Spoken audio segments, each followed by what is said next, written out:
अस्सलामु अलैकुम वरहमतुल्लाहि वबरकातुह। मुहतरम सामिईन व नाज़रीन, आज का मौजू है कि 15 अगस्त कहाँ कहाँ मनाया जाता है। 15 अगस्त का दिन बड़ी धूमधाम के साथ मनाया जाता है। इस दिन सारे हिंदुस्तान में आज़ादी की छुट्टी होती है। स्कूलों और कॉलेजों में स्पेशल प्रोग्राम होते हैं। सरकारी तौर पर भी जगह जगह परेड की जाती है। सरकारी इमारतों और दीगर मकामात पर कौमी झंडे लहराए जाते हैं। इस रोज़ कोई भी इदारा कौमी झंडा लहराकर उसे सलामी दे सकता है। रात के वक्त लोग रोशनी करते हैं, बच्चों में मिठाइयाँ बांटी जाती हैं। सरकार की तरफ से हर ज़िला हेड क्वार्टर पर ख़ास प्रोग्राम होता है। हिंदुस्तान का राष्ट्रपति इस रोज़ कौम को ख़ास पैगाम देता है। 15 अगस्त को हिंदुस्तानी बड़े धूमधाम के साथ मनाते हैं और इसे हमारा कौमी मेला करार दिया गया है। जहाँ जहाँ हिंदुस्तान के सफारत खाने हैं, वहाँ भी ये दिन बड़ी धूमधाम से मनाया जाता है।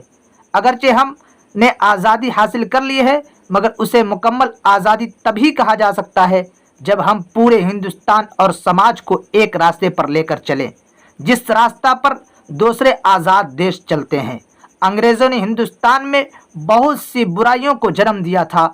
जब तक ये बुराइयां कायम हैं, हम अपने आप को मुकम्मल तौर पर आज़ाद नहीं कर सकते। अंग्रेज़ों के साथ साथ जब तक ये बुराइयां भी यहाँ से दफ़ा नहीं हो जाती, तब तक हम अपने आप को कैसे आज़ाद कह सकते हैं।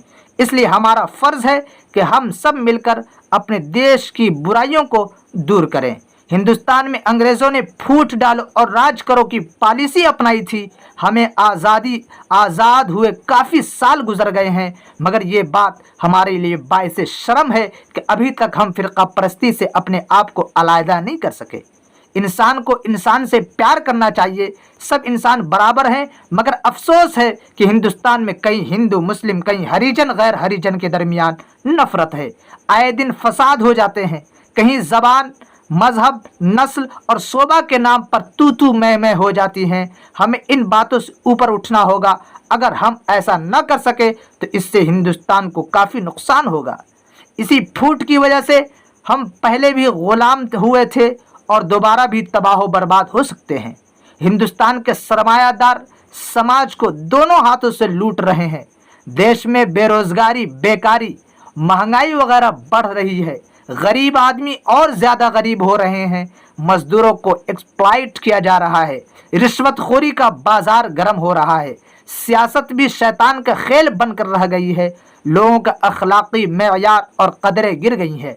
अगर हमने आज़ादी का पूरा फ़ायदा लेना है और अपने आप को आज़ाद शहरी कहलवाना है, तो हमें सख्त हाथों से इन बुराइयों को ख़त्म करना होगा। सियासत को एक मुक़द्दस पेशा में बदलना होगा। सरकारी दफ्तरों में से भ्रष्टाचार को ख़त्म करना होगा।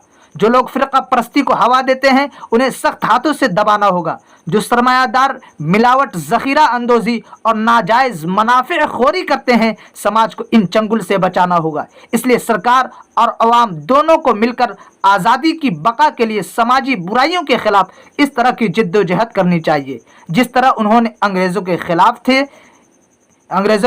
की थी। तभी हम आज़ाद हिंदुस्तानी कहलाने के मुस्तहिक़ होंगे।